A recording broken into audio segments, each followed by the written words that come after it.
예? 오늘은 이제 3장 6절에서 9절까지의 내용을 가지고 말씀을 전하도록 하겠습니다. 우리가 지금 쭉 갈라디아서를 읽어오고 있는데요. 여러분이 좀 제가 말씀을 드렸던 부분들을 잘 하고 있는지 잘 모르겠습니다. 제가 구체적으로 질문은 하지 않았기 때문에. 그러나 제가 몇 가지 말씀을 드렸죠. 갈라디아서를 좀 하루에 한 번씩 정도는 읽어라. 쉽지 않으실 건 압니다. 제가 확인을 안 할게요. 시험 들 수 있어. 서로 시험 되니까. 근데 마음으로 좀 부담을 제가 드릴게요. 이 부담이라는 것은 율법은 아닙니다. 그러나 여러분의 영적인 것에 도움이 되도록 매일 한 번씩 좀 읽어보는 걸 제가 추천을 드렸는데 어떻게 하고 계신지 모르겠습니다. 또 A가 아니라 B라는 것들을 갈라디아서 내내 지금 하고 있습니다. 그 부분을 목록을 좀 잘 작성해 보는 것도 좋을 것 같습니다. 그래서 A가 아니라 B라는 이것이 바울이 계속 강조하고 있는 논법이거든요. 그래서 A가 아니고 B다. 그렇다고 말투를 따라하라는 건 아니었습니다. 이건 아니고 이건 이렇게 말하라는 말이 아니고 이 성경에서 말하고 있는 어떻게 보면 조금 논쟁이 되는 그런 화법을 지금 사용하고 있는 거거든요. 그래서 여러분이 그런 방식으로 말하라는 게 아니라 이 성경에서 A가 아니고 B라고 이야기하는 게 무엇인지를 찾아내는 것이라고 말씀을 드렸습니다. 자, 오늘 본문에서 바울은 갑자기 아브라함 이야기를 좀 꺼냅니다. 그래서 아브라함 이야기가 왜 여기 나올까? 그런 의문이 들 수 있을 것 같아요. 그것은 아브라함에 대한 이야기를 바울이 먼저 꺼낸 게 아니고 거짓 교사들이 먼저 꺼냈기 때문입니다.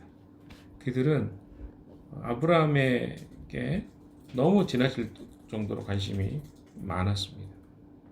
그렇기 때문에 바울도 그들과 같은 자리에서 아브라함에 대한 이야기를 할 수밖에 없었던 것이죠. 그래서 오늘 아침에 우리가 볼 것은 같은 아브라함을 두고 어떻게 바울과 갈라디아에 들어와 있던 거짓 교사들이 접근했는지, 그 부분을 이해했는지를 좀 살펴볼 것입니다. 그 전에 우리가 아브라함에 대한 이야기를, 자, 기독교, 그리고 유대교, 또 이슬람교, 다 아브라함에 대해서 믿습니다. 아브라함 이야기를 해요. 그런데 그 뿌리와 내용들을 보면 다 다르죠. 이슬람교도 아브라함에 대한 이야기를 하고요. 유대교도 아브라함에 대한 이야기합니다. 기독교도 아브라함에 대한 이야기를 합니다. 이런 접근들을 보면 이 아브라함에 대한 이야기가 단순히 여기 갈라디아서에만 언급된 이야기가 아니라 실제로 오늘날까지도 이 종교 안에도 같은 아브라함에 대해 이야기하는데 자기들이 믿고 있는 내용은 다 다르잖아요. 그래서 이런 차이들이 작은 차이 같지만 굉장히 큰 차이를 갖게 되는 부분이 어디에 있는지를 한번 좀 살펴볼 필요도 있을 것 같습니다. 6절 다시 한번 읽어보도록 할까요? 시작.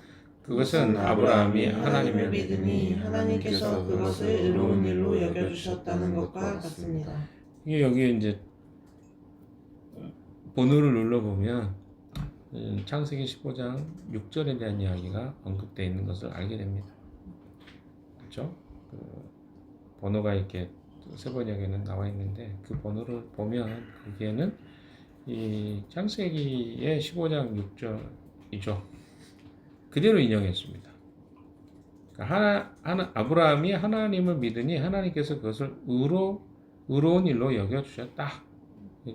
창세기 15장 6절 그대로의 말씀입니다. 이렇게 바울이 15장 6절을 인용했어요. 근데 바울이 왜 하필 이 구절을 골랐는지가 중요하죠. 그러니까 거짓 교사들의 주장은 이랬습니다.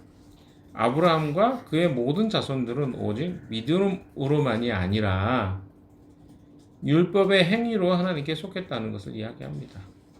창세기 17장 10절을 한번 볼까요? 같이 한번 찾아보죠. 창세기 17장 10절입니다. 찾아봅시다. 여기 잠깐 놔두고 창세기 17장 7절.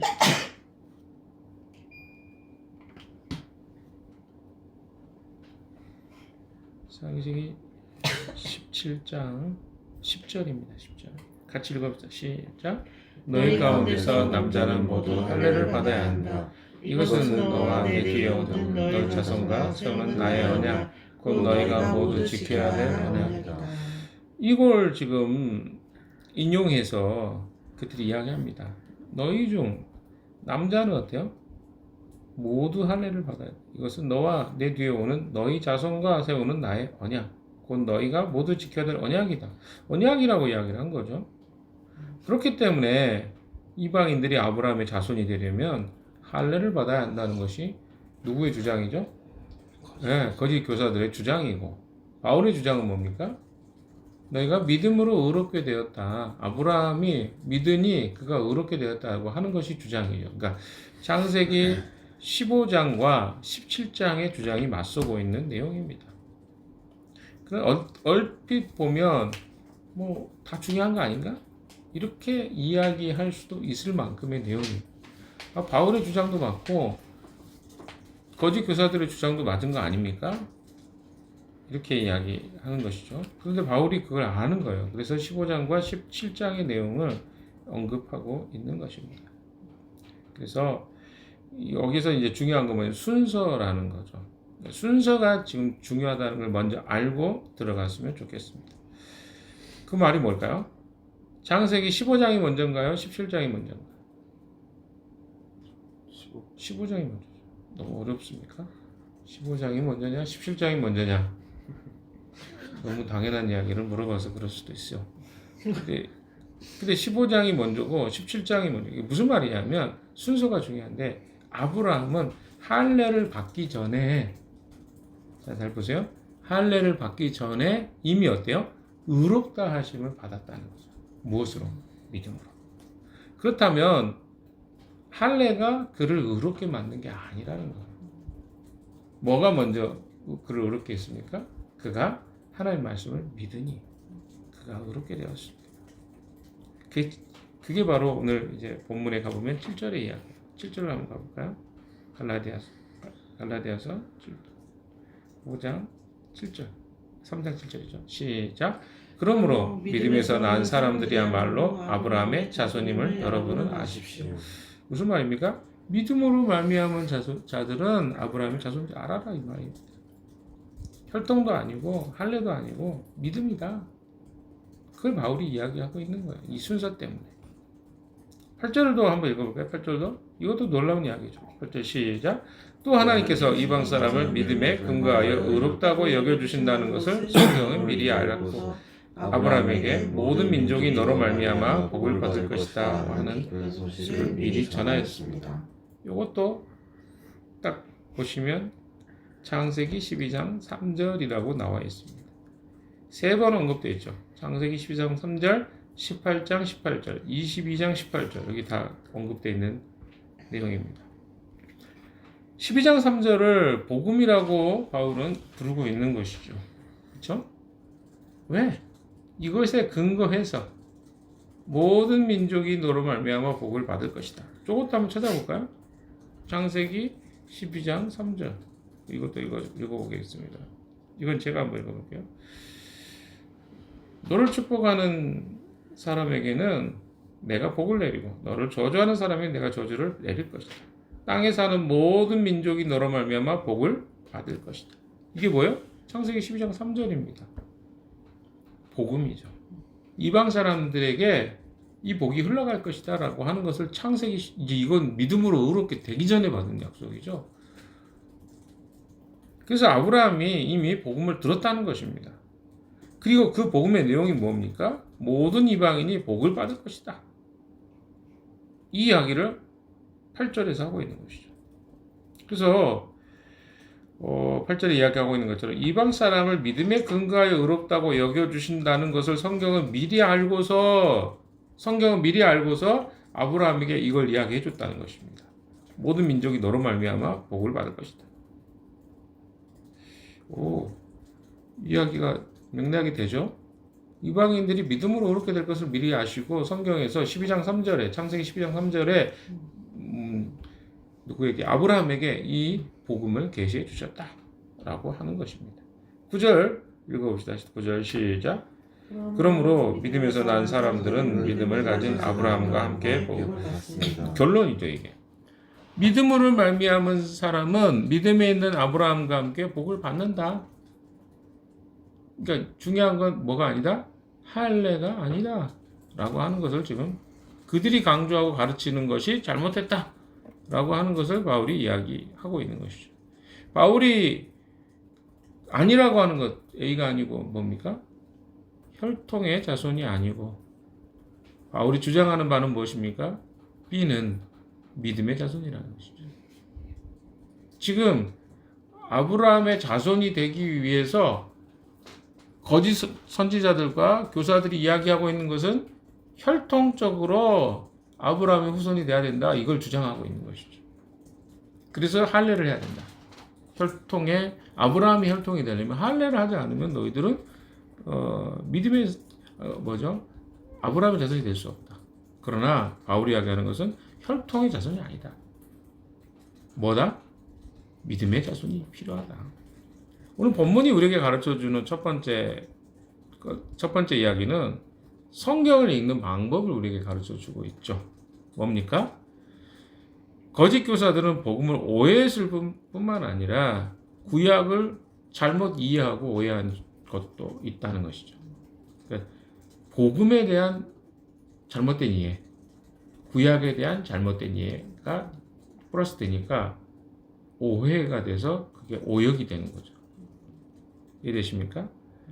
그들에게도 성경의 말씀을 그 구절만 딱 떼서 보면 맞죠.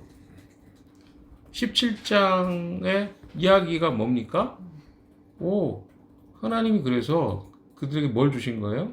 할례를 행하라고 한 거죠. 이 하나님의 언약이래요. 이것만 약속이고 언약이래요. 그러면 이것만 들었을 때 어떻습니까? 맞아 보여요.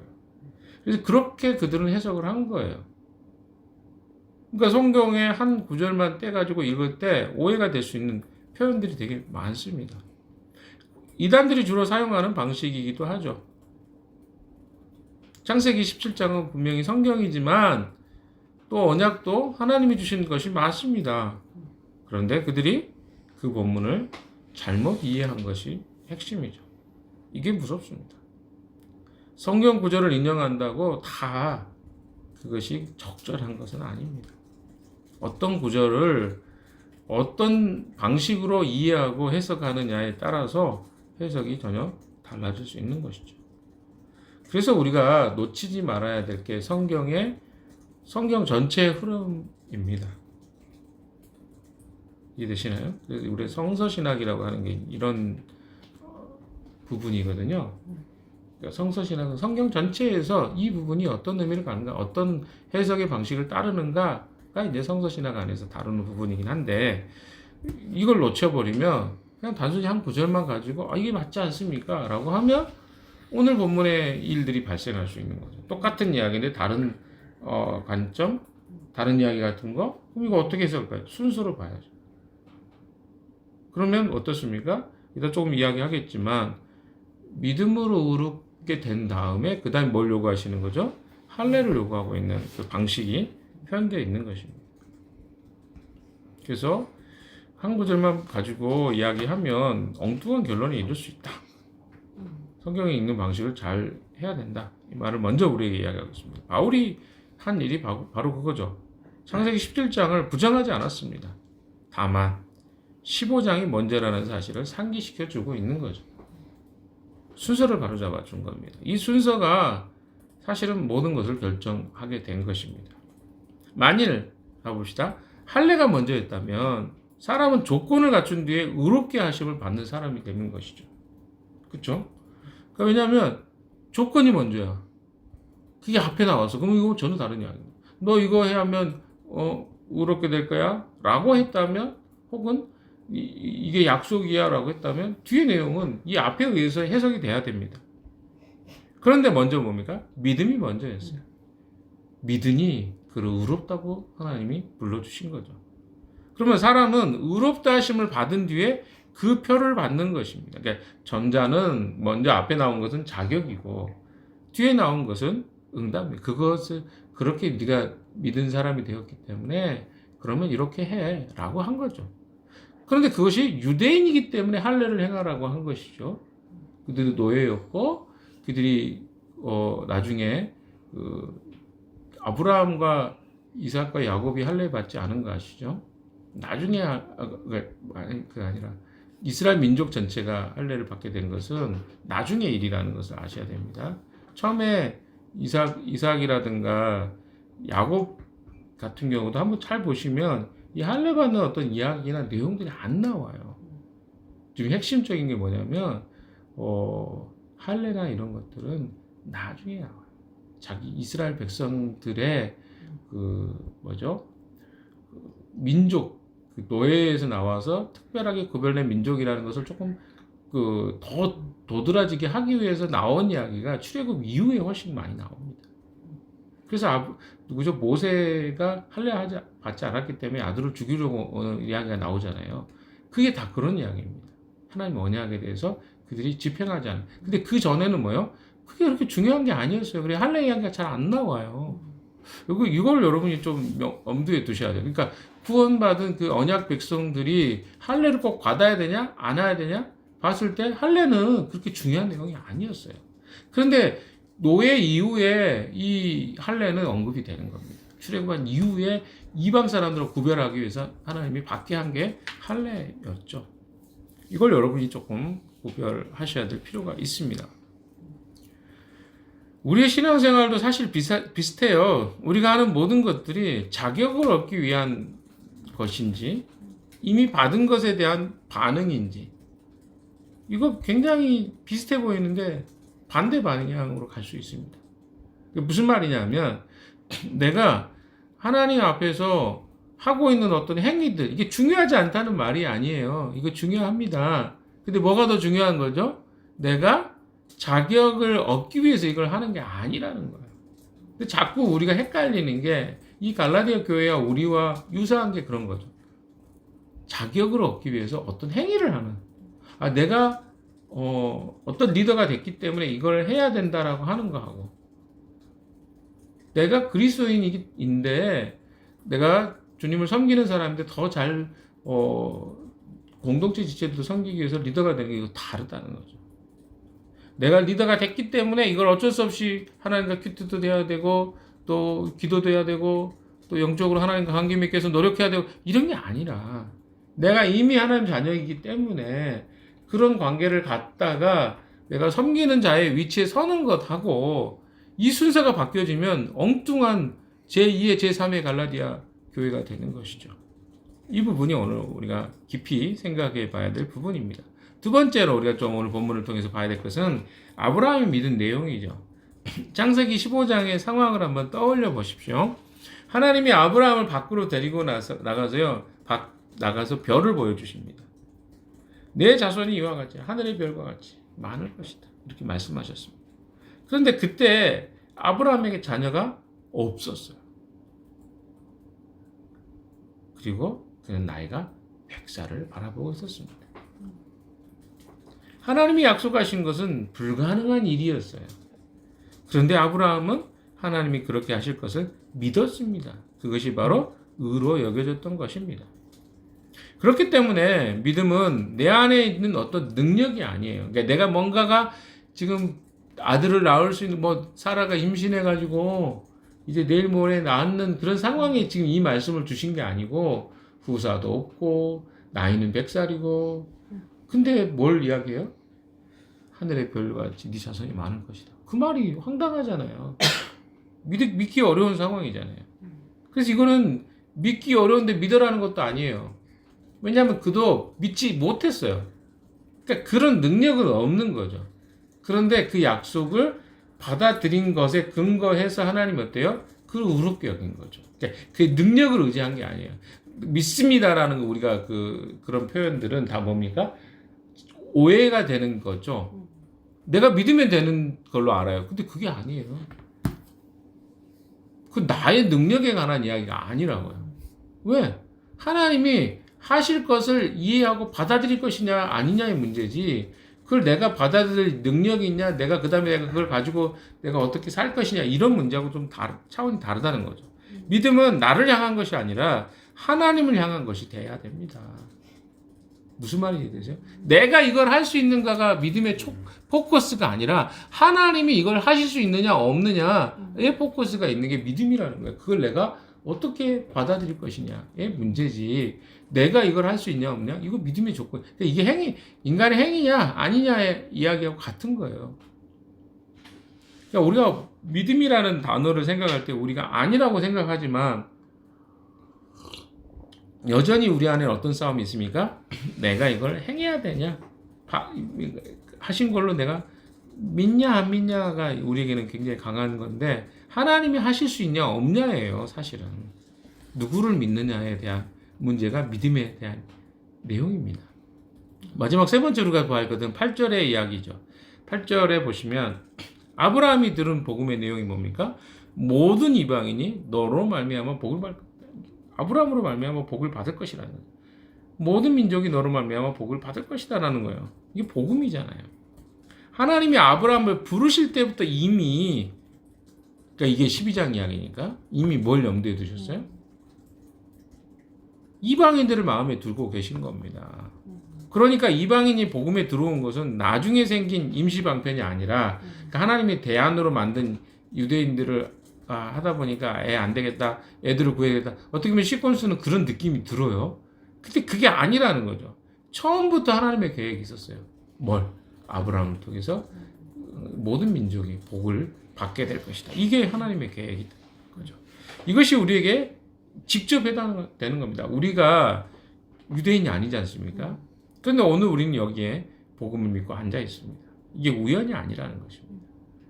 이미 하나님이 갈대아 우르에서 한 사람, 아브라함이라는 사람을 부르실 때 별을 세던 그 밤에, 아니 그 전부터 이미 하나님은 우리를 생각하고 계셨다는 거예요. 우연이 아니라는 거예요. 왜냐하면 그 역사를 보다 보면 이스라엘 민족이 먼저였는데 이게 우리한테 이렇게 그들이 잘못해가지고 이렇게 전달됐네라고 이해가 될 수 있어요. 물론 그 말도 맞아요. 아까 17장의 이야기가 맞는 것처럼 맞아요. 그러나 순서를 보십시오. 하나님은 이미 그가 믿음으로 의롭게 되기 전부터 플랜을 갖고 계셔요. 모든 이방 민족이 아브라함을 통해서 복을 누리게 될 것이라는 계획을 갖고 계세요. 그 계획 속에 지금 이 이야기가 진행된 걸 보면 그럼 이게 우연이 아니라는 거죠. 그 다음 순서 속에 역사 속에서는 그런 방식이었지만 실제 오리지널 플랜은 하나님은 아브라함을 통해서 이방 사람들 구원하실 계획을 갖고 계셨다. 이렇게 이해하는 게 맞다는 것입니다. 그래서 아브라함 아래 들어간 게 문제가 아니라 이미 하나님의 플랜 속에 이방이 구원받을 것이 계획이 있었다. 아브라함과 함께, 아브라함을 통해서, 이렇게 표현되면 맞겠죠. 자, 오늘 말씀을 좀 정리해 보겠습니다.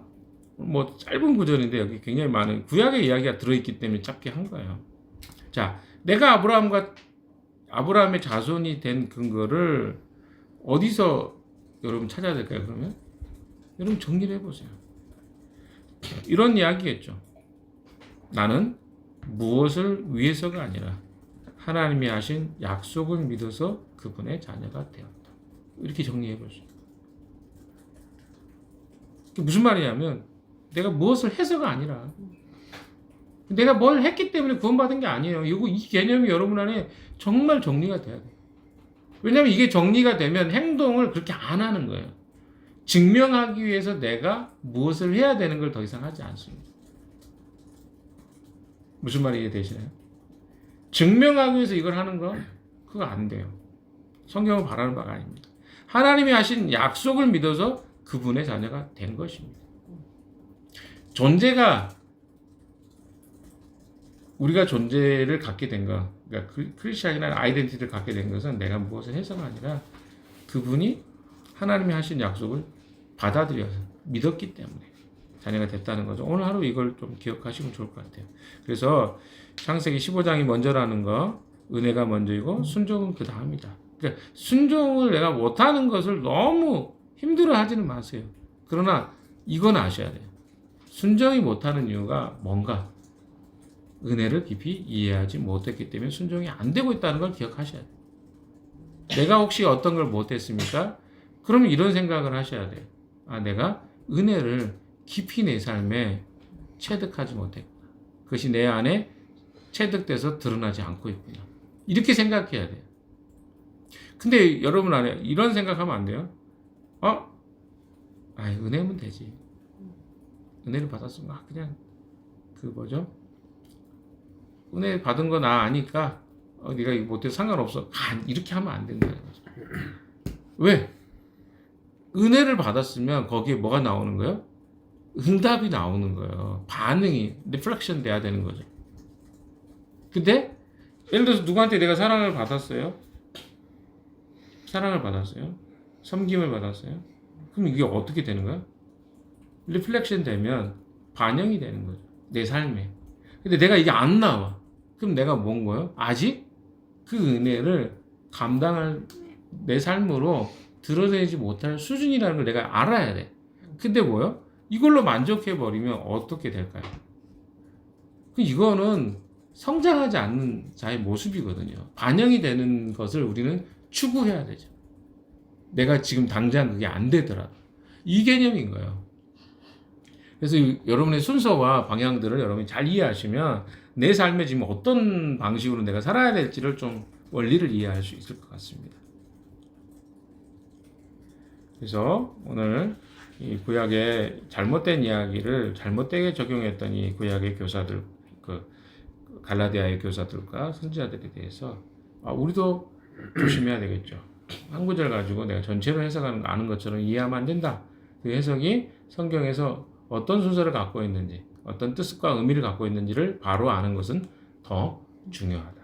이런 것들을 오늘 좀 정리해보는 하루가 되었으면 좋겠습니다. 그래서 내가 아까 숙제를 하나 내드렸죠. 뭔지 아십니까? 내가 하나님의 자손이 된 근거를 한 문장으로 한번 적어보세요.